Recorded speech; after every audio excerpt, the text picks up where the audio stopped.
Salut les amis, bienvenue sur votre plateforme. Nous sommes au Cameroun.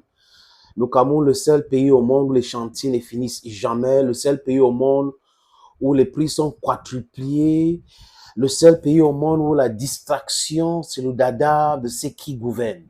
C'est-à-dire qu'on se comporte au Cameroun aujourd'hui, à l'heure actuelle, je vous parle, les amis, comme si la seule chose qui ne marche pas, c'est le football et tous les autres marchent. Quand vous regardez le fonctionnement du ministre de Sport et de l'Éducation physique, c'est comme si les autres sports marchent à merveille.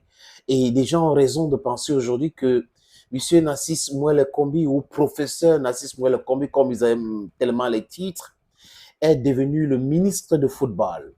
Oui, il est le ministre de football avec certains blogueurs, activistes sur les réseaux sociaux payés pour distraire des gens. Ils sont peu, mais ils sont nuisibles. Et c'est pour cette raison que les gens qui ont un certain bon sens devaient aussi se mettre dans cette bataille de communication. Cette bataille communicationnelle doit être gagnée par des gens qui ont un bon sens. Le problème de Samuel Eto'o, je suis d'accord, c'est 2018. Mais quand on a fini, on peut lui pardonner cela et l'aider à pouvoir s'en sortir. Parce qu'on ne peut pas rester dans un pays où les textes sont piétinés tous les jours, mal interprétés ou interprétés à la guise de X ou Y, où tout est sur haute instruction. La bataille est ouverte.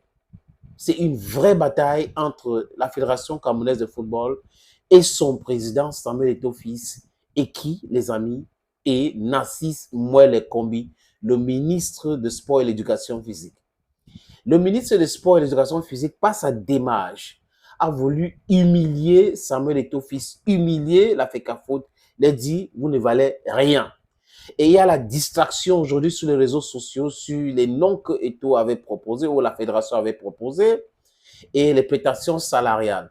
Rien n'est prouvé. Quand on a discuté avec ces gens-là, et c'est ce qu'ils ont demandé comme salaire.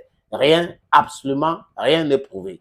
Mais on voit le communiqué de la FECAFO, la correspondance qu'ils ont envoyée au ministère des Sports après. Maintenant, si le ministère des Sports et de l'Éducation physique n'était pas d'accord avec la shortlist de la Fédération camerounaise de football, pourquoi le ministère des Sports n'est pas revenu à la Fédération pour dire non, voilà nos prétentions, voilà le budget qu'on peut avoir pour payer les salaires. Donc, si les gens ont une prétention salariale de tel montant, ça peut aller donc chercher d'autres personnes et faites encore une autre shortlist, vous nous envoyez et nous allons recruter cette personne. Ils ne l'ont pas fait. Le ministre a décidé de recruter qui veulent. Et après, on vient nous dire sur haute instruction. Toujours sur haute instruction. Un pays qui est sur pilotage automatique, sur haute instruction, haute instruction. Ça ne veut absolument rien dire, les amis. Beaucoup de personnes se cachent sur cette histoire de haute instruction pour piétiner les textes, pour faire des choses qui ne rythment pas, qui ne cadrent pas avec les différentes lois et l'esprit même de ces lois. Et là, ils ont trouvé garçon. Le garçon s'appelle Samuel Eto'o Fils. Eto'o refuse cette forfaiture. Eto'o et la Fédération camerounaise de football disent non à cela. Ils se sont réunis à Yaoundé hier samedi, les amis, et l'Assemblée générale de la Fédération camerounaise de football, au comité exécutif, disons ça comme ça, a fait un communiqué simple. Donc, tous les membres étaient présents à Yaoundé et ils ont décidé quoi, les amis? Décidé de donner 72 heures pour Samuel Eto'o de nommer un autre encadrement technique pour les Lions indomptables. Parce que ce que le ministre a fait, on appelle ça humiliation. Vous ne pouvez pas, même si c'est le gouvernement qui recrute, recruter quelqu'un qui va travailler avec la fédération et vous n'informez pas la fédération normalement, vous passez par la voie des presses pour informer la fédération et vous parlez de la convention entre la Fédération camerounaise de football et le MINSEP qu'on a signé en 2015. Les amis, à l'époque, Eto'o n'était pas à la Fédération camerounaise de football. Donc, on ne peut pas lui imputer tout ce qui s'est passé. Et dans la correspondance du ministre des Amis, il ne sait pas le bien qu'il a fait à Eto'o. Il a de façon systématique dédouané Eto'o de toutes les accusations de sélectionneurs licenciés. Donc, c'est le ministre de Sport qui a licencié Conseil Sao. Ce n'est jamais Eto'o Fils ni la FECAFOOT. Parce que l'employé de Conseil Sao, c'était le ministère des Sports. Mais pourquoi les gens parlaient de Samuel Eto'o Fils qui aurait licencié Conseil Sao? Donc, le ministre dit, c'est le ministère qui a recruté son Conseil Sao. C'est le ministère qui a recruté Clarence Sidor. C'est le ministère qui a recruté Son Bana. Donc, ce n'est pas Samuel Eto'o Fils qui a recruté Rigobert Song Bahana. Ils ont proposé et on a pris le nom. Donc, les amis, à chaque fois que vous allez voir ces zibous-là passer leur temps à dire qu'Eto a licencié, Eto l'a fait qu'à fois payer tel montant, dites-leur la vérité. Ce n'est jamais Eto et le ministre a dit ça sans le vouloir dans sa correspondance envoyée à la Fédération camerounaise de football. À la guerre comme à la guerre. Et vraiment les amis, je pense que le Cameroun sera suspendu très bientôt par la FIFA et la CAF. Là, ce qu'ils sont en train de faire là, ils sont en train d'aller vers cette hypothèse-là. Le Nigeria a subi, donc le Cameroun pourrait subir encore beaucoup de dégâts par rapport à cela. Et ils ont ciblé la mauvaise personne. Eto'o a été toujours têtu pour réussir ce qu'il est en train de réussir, pour réussir dans sa vie. Il a cru à ses instincts, il a cru à tout. Et il n'est pas mêlé dans vos histoires de gestion publique.